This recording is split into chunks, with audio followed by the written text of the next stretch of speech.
le mot privilège, je suis pas sûr qu'il soit bien choisi. Okay. C'est plus facile, juste. Y a pas. La définition du privilège, c'est-à-dire que t'as des facilités au Ouais, jour le jour. je vois ce que tu veux dire, mais privilégié, ça fait quand même de la noblesse, enfin la vieille France, tu vois. Ouais, mais en fait, la subtilité de ce concept, c'est que c'est un privilège, mais qui est pas formel. C'est-à-dire Ouais. que c'est pas écrit dans la loi, ça, je suis d'accord, mais dans la vie de tous les jours, par des actes, des choses, la vie t'est un petit peu facilitée, quoi. Ouais, clairement, bah moi je me fais jamais contrôler dans la rue, tu vois. Et qui se fait contrôler dans la rue? Bah souvent, moi j'avais une technique quand je fumais de la beuh et que j'allais dans le métro et tout et que j'avais de la beuh sur WAM.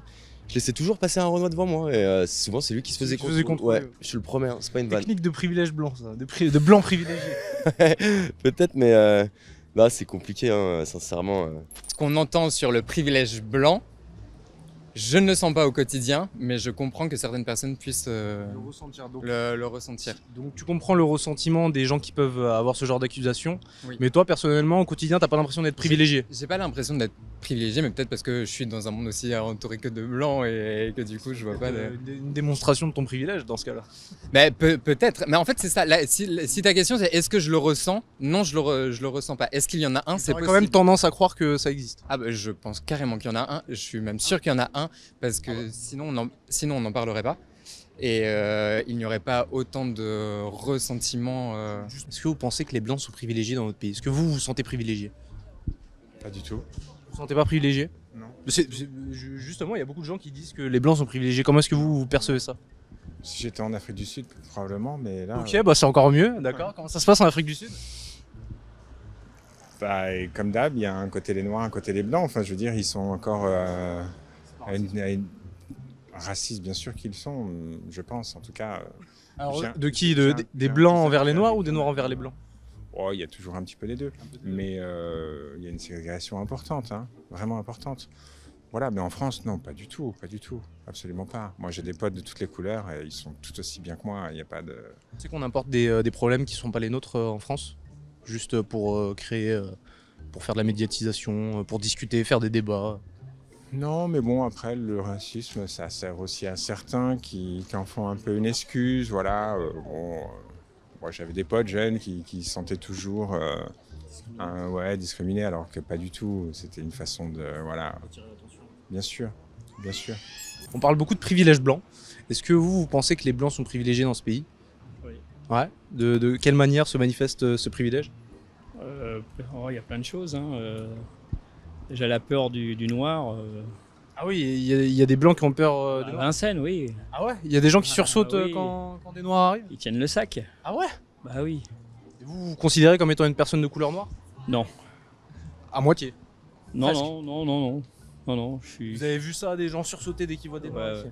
ouais, ça fait plus de 19 ans que je suis là, donc Donc on est sur une mentalité un peu moyenâgeuse, quoi. tout à fait, ouais. Moi j'ai fait l'armée, je me suis intégré, comme ils disent, entre guillemets, mais comme je suis né à Paris, donc voilà, il n'y a pas besoin d'intégration dans ces cas-là. Et on fait comment justement pour atteindre cet idéal de mixité, d'égalité, où Il faut tout le monde attendre que tous serait les égaux? deux, Faut qu'ils crèvent tous? Ouais. Ah ouais, à ce point-là? Ouais. Et puis C'est un peu peut-être violent, qu'ils- hein? Bah non, mais ils ont le problème, c'est que c'est ancré en eux, quoi. C'est ancré en eux, carrément. Ouais. C'est pas justement la définition même du racisme? Le fait d'essentialiser justement Ah oui, parce que le une... problème, c'est qu'ils savent pas pourquoi. Il y a même des gamins qui sont racistes, mais ils savent pas pourquoi. Parce que le père, à ce point-là. il est, ouais. Parce que le père est gay? Non, parce que le père est raciste, donc il est, ouais. Non, pas gay. En plus du racisme, vous étiez Non, homophobe, non, c'est pour non, ça. pas du j'ai tout, eu non. peur. Non. Un étranger qui est en France, qui a par exemple un titre de séjour qui n'a pas les papiers français, n'a pas les mêmes chances. Il est pas français. Ouais, mais ça c'est mon combat. C'est-à-dire que pour moi, Faut que tout le monde soit français. bah, si tu travailles en France, tu cotises en France, tu devrais être français en Mais fait. si tu travailles pas en France et que tu cotises pas en France, est-ce qu'on doit t'accueillir? En fait, il y a des gens qui ont fui des conflits. Donc en fait, on n'a pas le choix. La Et France, alors, est-ce qu'on doit accueillir tout le monde? on est obligé. On est obligé d'accueillir tout le monde? En fait, parce Tu que les accueilles chez toi? ouais, en plus c'est vrai, ouais. Où ça? À Fontenay, à Fontenay. Fontenay? Ouais. Donne l'adresse, comme ça il y a des migrants non, qui me suivent qui vont venir chez Non, ils sont à l'OFPRA, à Val-de-Fontenay. C'est-à-dire qu'il y a un seul OFPRA en France. L'OFPRA, c'est ce qui a gueulé. Et en fait, c'est ça la honte en France. Il n'y en a pas assez. Bah, il en faudrait un par région. Il en faudrait un en Bretagne, un à Lyon, un à Marseille, un à Lille, un à Paris. Il y en a un seul. Donc ils viennent tous à Fontenay à côté. Est-ce que tu penses qu'il en faudrait pas un dans leur pays d'origine? En plus, moi, j'aime pas trop les babtous. Je suis sûr qu'avec des gens de couleur, tu vois, Donc, tu parles en matière de femmes là? Ouais. Ok. Et tu vois, toutes les femmes avec qui je suis sorti et tout, elles ont jamais trop ressenti le racisme en fait, en vrai non plus, à Paris. Hein. Comment est-ce que tu expliques ça? C'est-à-dire qu'elles ressentent pas le racisme, mais par parce contre qu'elles les travaillent blancs, avec des gens eux, qui ils sont pas ressentent cons, les privilèges. Ouais, c'est marrant ça. Mais moi, je ressens pas le fait d'être privilégié. Je me dis juste quand même, des fois, j'ai de la Pourquoi chance. est-ce que le privilège blanc dans ce cas-là, c'est un débat récurrent si toi en tant que blanc tu le subis pas et les personnes de couleur que tu as fréquentées te disent que le racisme n'existe Non, pas? c'est pas ça. On en a dans le sens où à un moment t'en parles, tu vois, avec cette personne parce que en soi, c'est ça, c'est tout. Et ça a jamais été une source de grosses discussions ni quoi que ce soit. Tu vois, juste comme ça, 2-3 phrases. Ouais, voilà, tu vois, c'est juste ça. Mais elles se sont jamais plaintes. Non, jamais. Et moi, je pense que j'aurais pété une case si j'avais vu un acte raciste. La connerie, elle se traduit par plein de choses différentes, mais c'est contre ça qu'on devrait se battre, pas. Pas contre le privilège blanc. Non. Enfin, si, j'imagine qu'il y a certains. Mais j'aime pas ce mot privilégiement, mais moi, tu vois, sincèrement, je te dis ça tout à l'heure, mais je me sens pas privilégié, tu vois. Je te dis juste, ça a dû me faciliter la vie, mais je m'en rends pas compte.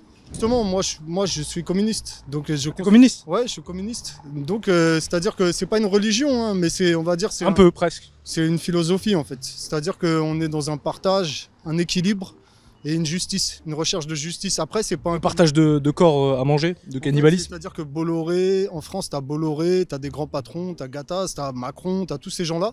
Ils ont des intérêts communs. En fait, ils créent de l'argent. Il y a de l'argent. Ils le donnent qu'aux blancs. En fait, non, c'est pas vrai. En France, tu peux cumuler plusieurs boulots. Le problème, c'est la chance que tu vas avoir dans le monde du travail. Et il est là le racisme. Ouais. Le racisme, c'est dans le monde du travail. Tu penses justement qu'il y a des gens qui ont moins de chance que d'autres? En fait, c'est-à-dire que si tu regardes la France, il y a, on va dire, dans le monde du travail, c'est là qu'on combat le racisme même. Si tu es en dehors du monde... Tu travailles toi? Ouais, je travaille, bien sûr. Tu travailles dans quoi? Dans un carrefour.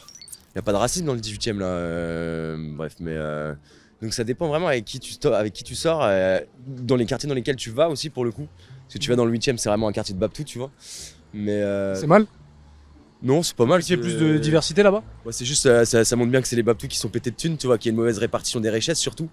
Mais toi justement, tu donnes un peu de tes richesses aux gens dans le 18e? Moi je donne rien, je suis dans la dèche de ouf, moi je suis encore pire que des gens dans le 18e en ce moment. Tu fais quoi en ce moment? Je suis au chômage depuis longue durée, j'habite chez ma daronne, j'ai pas de taf. Partager les allocs avec les personnes de couleur, mec. Sache qu'il y a de la population, je suis là pour prendre ton argent aussi. Je suis là pour te remplacer. J'aime pas les aides qu'on donne en France et tout, même moi tu vois, qui vient de me taper 2 ans de chômage.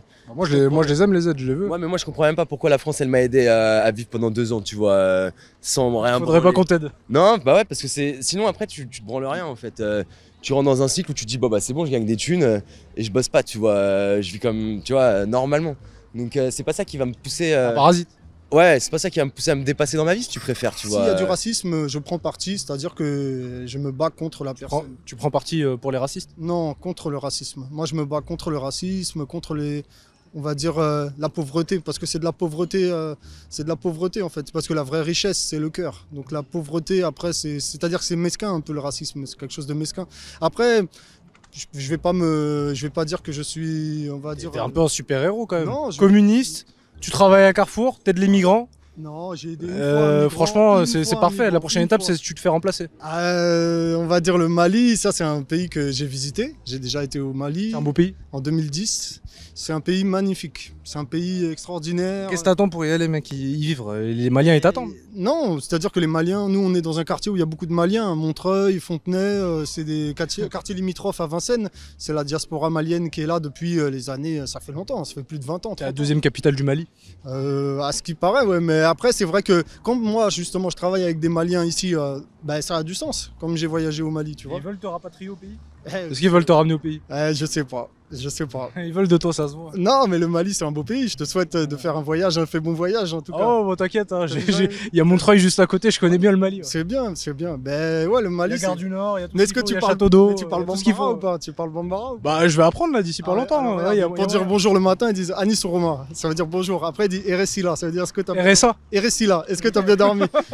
T'as des gens qui sont au chômage alors qu'ils ont plein de choses à apporter à la société, tu vois. T'as quoi à apporter à la société, toi? Je suis un mec cool déjà, c'est pas mal, hein. Je suis moins con que les autres. Est-ce que le fait d'être cool, ça rapporte de l'argent?